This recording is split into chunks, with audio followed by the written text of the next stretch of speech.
Assalamualaikum warahmatullahi wabarakatuh. Perkenalkan, saya Rizky Melati, motivator dari Bimba A.I.U.E.O unit Pondok Kacang Prima. Izin untuk menjawab beberapa pertanyaan terkait tugas video ketiga program kebimbaan.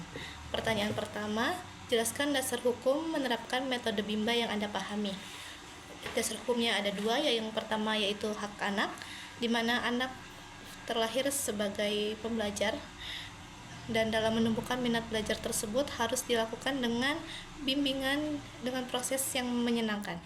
Yang kedua, teori belajar dalam psikologi pendidikan yang diadopsi dari teori behavioristik yang mencakup hukum-hukum belajar, yakni hukum sebab akibat, hukum latihan, dan hukum kesiapan. Pertanyaan kedua, mengapa relawan Bimba A.I.U.E.O diwajibkan menerapkan fun learning di dalam proses membimbakan?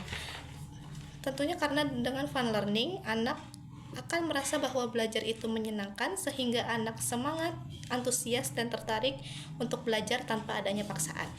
Pertanyaan ketiga, mengapa relawan Bimba A.I.U.E.O diwajibkan menerapkan small step system di dalam proses membimbakan?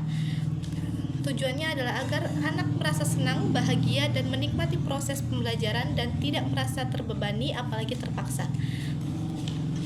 Pertanyaan keempat, mengapa relawan Bimba A.I.U.E.O diwajibkan menerapkan individual system di dalam proses membimbakan? Tujuannya agar proses belajar dapat dilakukan secara bertahap atau small step system sesuai dengan kemampuan masing-masing anak sehingga anak tidak akan merasa terbebani. Pertanyaan kelima, bagaimana hubungan antara bahagia dan fun learning? Fun learning tentu akan membuat anak merasa bahagia dan semakin semangat serta termotivasi untuk belajar sehingga minat belajarnya akan terbentuk secara alami. Keenam, bagaimana hubungan antara metode Bimba dengan minat belajar? Metode Bimba bertujuan untuk menumbuhkan minat belajar anak dengan cara yang menyenangkan, bertahap, dan individual system sehingga minat baca anak nantinya akan tumbuh secara mandiri. Pertanyaan ketujuh, di antara ketiga metode Bimba, mana yang harus kita capai terlebih dahulu? Mengapa?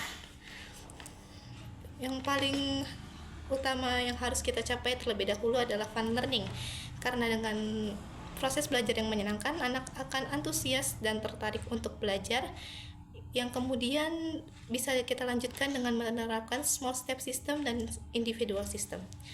Pertanyaan ke-8, sudahkah Anda menerapkan teori belajar dalam psikologi pendidikan dalam kehidupan sehari-hari? Berikan contoh konkret.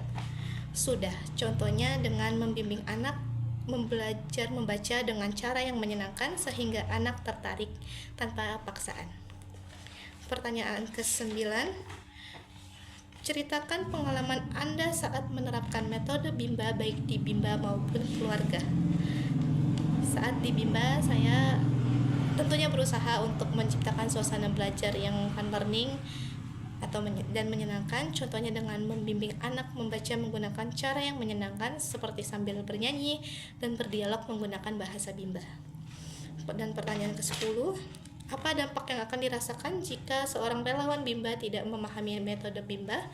Dampaknya tentu anak akan merasa cepat bosan dalam belajar, tidak tertarik, terpaksa, dan merasa terbebani dalam belajar sehingga minat bacanya tidak akan bertumbuh dan berkembang. Sekian jawaban dari saya, kurang lebihnya mohon maaf. Wassalamualaikum warahmatullahi wabarakatuh.